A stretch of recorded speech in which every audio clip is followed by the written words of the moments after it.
வணக்கம் வணக்கம் ஃப்ரெண்ட்ஸ். நேற்று ஐஐடியோட இயக்குனர் வந்து திரு காமகோட்டி அப்படின்ற ஒருத்தர் வந்து பார்த்தீங்கன்னா ஒரு கதை ஒன்று சொல்லியிருக்காரு. ரொம்ப இன்ட்ரெஸ்டிங்கான கதை, சுவாரஸ்யமான கதை. ஆனால் அந்த கதையை வந்து நம்ம பல தடவை கேட்டுருக்கோம், இதுக்கு முன்னாடி பல பேர் பேசி கேட்டிருக்கோம்.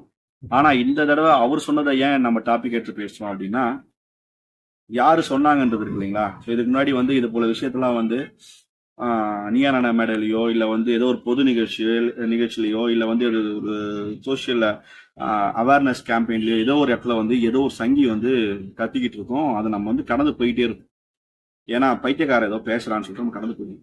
ஆனா இந்த விஷயத்த நம்ம எடுத்து பேசுறதுக்கான காரணம் என்னன்னா, இதை பேசியிருக்கிறது யாரோ ஒரு தெருவில் போற ஆள் கிடையாது, தெருவில் காகிதம் பொறுக்கிற ஒரு ஆள் கிடையாது, இல்ல படிப்பறிவு இல்லாத ஒரு ஆளும் கிடையாது, யாரோ ஒரு ஸ்ட்ரேஞ்சர் கிடையாது. ஐஐடியோட இயக்குனர் திரு காமகோட்டி அவர்கள் தான் இந்த ஸ்டேட்மெண்ட்டை சொல்லியிருக்காரு.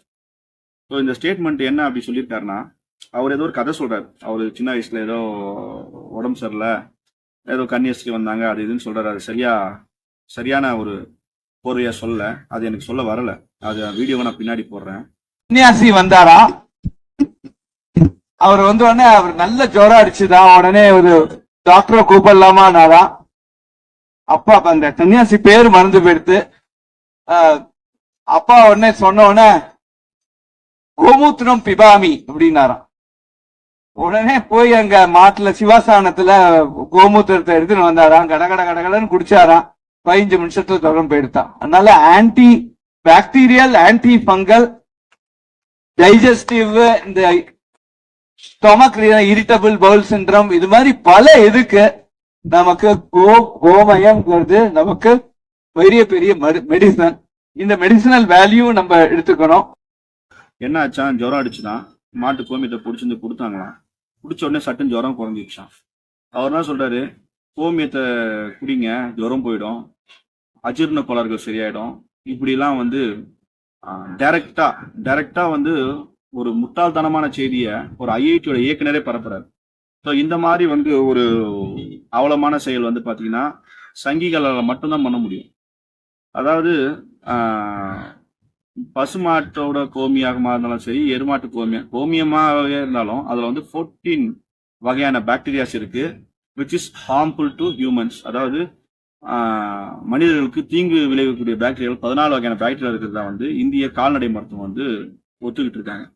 இது வரைக்கும் இந்திய கால்நடை மருத்துவமோ இல்லை வந்து இந்திய மருத்துவ குழுமோ யாருமே வந்து இந்த ஒரு விஷயத்த வந்து ப்ரொமோட் பண்ணல. எப்பவுமே வந்து மருத்துவ குழுமமும் சரி, மருத்துவர்களும் சரி, இதை எதிர்த்து தான் பேசிக்கிட்டு இருக்காங்க. இது தவறான விஷயம் பேசிக்கிட்டு இருக்காங்க. ஆனா ஐஐடி மெட்ராஸோட இயக்குனர் ஐஐடி மெட்ராஸ் ஏன் திருப்பி நான் அழுத்தி சொல்றோம் அப்படின்னா, நம்மளோட அதாவது நம்ம ஒரு மிடில் கிளாஸ்ல இருக்க மக்களோட கனவுன்னு பார்த்தோன்னா, தன்னோட பிள்ளைய கடைசியா அவனை எப்படியாவது கஷ்டப்பட்டு படிக்க வச்சு ஒரு ஐஐடியில சேர்த்துடணும், ஐஐடியில் அவனுக்கு சீட்டு கிடைச்சா போதும் அப்படின்ற மைண்ட் செட் தான் எல்லா பேரண்ட்டும் இருக்கும். ஏன்னா ஐஐடின்றது வந்து அறிவு உலகத்தினுடைய உச்சமா நம்ம கருத போறோம் இந்தியாவில். ஸோ இந்தியாவில் ஐஐடியில் படிச்சவங்க எல்லாமே இன்னைக்கு பார்த்தீங்கன்னா எல்லாமே ஃபாரின்ல வந்து வேற ஒரு கம்பெனிஸ், பெரிய கம்பெனிஸ் சிஇஓலாம் இருக்காங்க. கூகுளில் வந்து நம்ம சுந்தர் பிச்சைலாம் இருக்காரு. எல்லாமே ஐஐடியில் ஸ்டூடெண்ட்ஸ் தான். ஸோ ஒரு வாழ்க்கையில கல்வியை கொண்டு எப்படியாவது முன்னேறி விடலாம் என்று யோசிக்கக்கூடிய ஒவ்வொரு பெற்றோர்களுக்கும் முதல் இடமாக தன் பிள்ளைகளுக்கு தேர்ந்தெடுக்க செய்வது ஐஐடி மெட்ராஸ், ஐஐடி. ஸோ இப்படிப்பட்ட சிறப்புகளை கொண்ட ஐஐடியில அவர் இயக்குனராக இருக்காரு. அவர் சொல்ற ஸ்டேட்மெண்ட் என்னன்னா, மருத்துவத்துக்கும் புறம்பானது, எல்லாத்தையுமே புறம்பானது. எனக்கு தெரிஞ்சு சித்த வைத்தியத்துல கூட வந்து டைரக்டா கோமியத்தை உட்கொள்ளலாம்னு சொல்லியிருக்காங்களான்னு எனக்கு சரியா டேட்டாஸ் தெரியல. நான் அதை பத்தியும் இப்போ டேட்டாஸ் கலெக்ட் பண்ணிட்டு இருக்கேன். ஸோ டைரக்டா கோமியத்தை உட்கொள்வது என்பது மனிதர்களுக்கு எதிரானது, தீங்கானது, ஆபத்தானது. இந்த சங்கி, அதாவது நம்ம ஏன் இவங்களை சங்கி அப்படின்னு சொல்றோம்னா, மூளையை மங்கடிக்க விஷயத்தை செய்யறவங்களாம் சங்கி. ஏதாவது ஒரு வாட்ஸ்அப்ல ஏதாவது ஒரு விஷயம் வரும், பொத்தாம் போக்குல ஏதாவது ஒரு விஷயத்த சொல்லிட்டு கடந்து போயிட்டே இருப்பாங்க இவங்க. ஸோ இவங்க சொல்ற விஷயத்தெல்லாம் வந்து நம்ம மைண்ட்ல எடுத்துக்கவே கூடாது.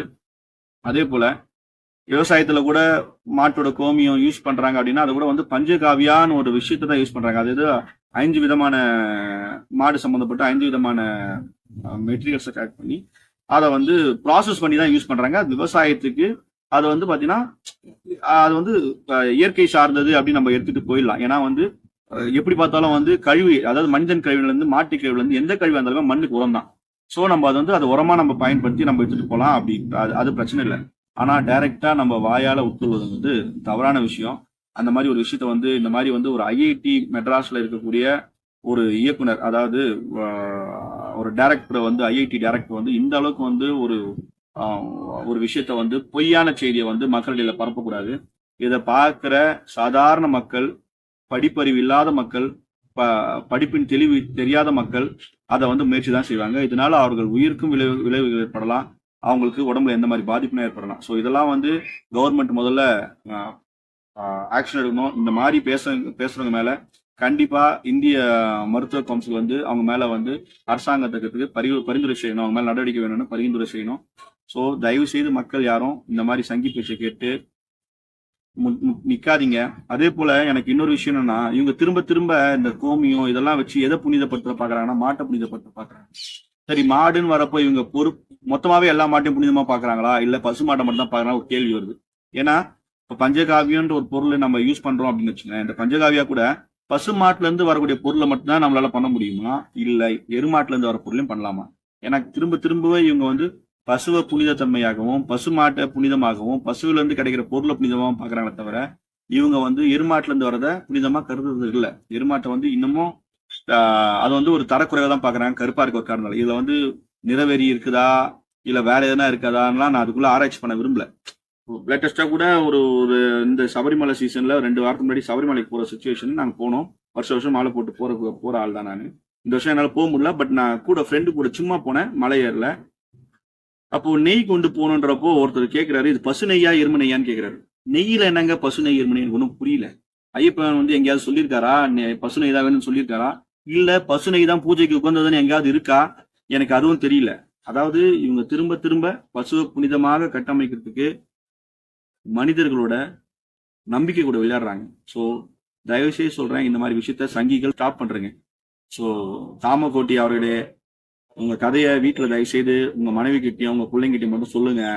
அதுதான் உங்களுக்கு நல்லது. ஏன்னா அவங்க தான் நீங்க எது சொன்னாலும் அது கரெக்டுன்னு கேட்பாங்க. எங்களை மாதிரி ஆளுகிட்ட சொன்னீங்கன்னா நாங்க வந்து கிண்டி கிழங்கு எடுப்போம், நொண்டி நுங்க எடுப்போம். நாங்க அந்த மாதிரி வந்து வளர்க்கப்பட்டிருக்கோம். யார் எது சொன்னாலும் உன் அறிவுக்கு ஒத்து போகவில்லைன்னா எடுத்து கேள்வி கேளுன்னு எனக்கு சொல்லி கொடுத்துருக்காங்க எங்களோட முன்னோர்கள்னா தந்தை பெரியார். அவ்வளவுதான் சொல்றோம். உங்களுக்குலாம் பெரியார்னாலே எரியும், கொச்சி எரியும். அதனால நாங்க அதுக்கு எதுவும் பொறுப்பாக முடியாது. நீங்க சொல்றது திருப்பி திருப்பி சொல்றேன், யாராக இருந்தாலும் சொல்லுகிற விஷயம் அதிகாரப்பூர்வமா ஆதாரப்பூர்வமா இருந்தா பேசுங்க. அப்படி இல்லைன்னா மீண்டும் மீண்டும் அதை மக்கள் மத்தியில் விவாதத்திற்கு கொண்டு போய் சேர்க்க வேண்டியது எங்களை போன்ற இளைய தலைமுறையுடைய கடமையாக நான் கருதுகிறேன். அதை நான் இப்போது செய்து கொண்டிருக்கிறேன். நன்றி.